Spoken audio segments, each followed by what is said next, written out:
Welcome to our channel. Today we how to install GitHub Copilot in Visual Studio Code. Complete guide step. To install GitHub Copilot in Visual Studio Code, first, ensure you have Visual Studio Code installed on your computer. Open Visual Studio Code and navigate to the Extensions view by clicking on the Extensions icon in the activity bar on the side of the window.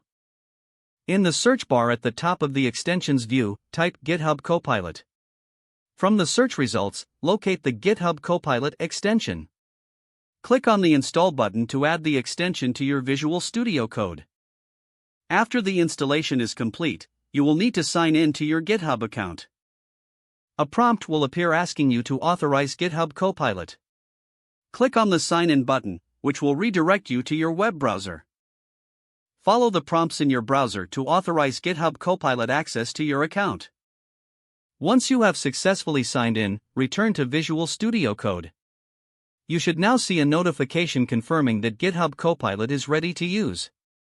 To use GitHub Copilot, open a new or existing file in a programming language that Copilot supports.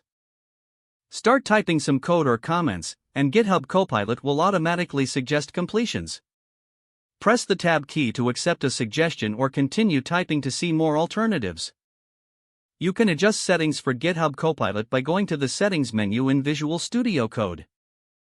Look for the Copilot settings to customize its behavior to suit your coding style.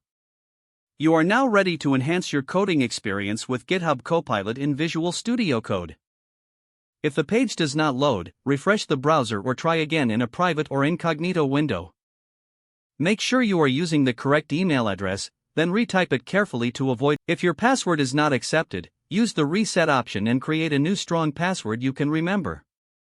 Check your spam folder for verification or security emails, then complete any requested confirmation steps. Enable two-factor authentication if available to improve account security and reduce unauthorized access risk.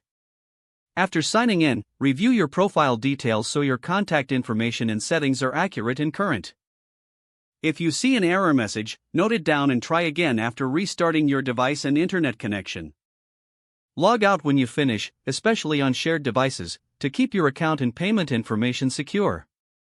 If the page does not load, refresh the browser or try again in a private or incognito window.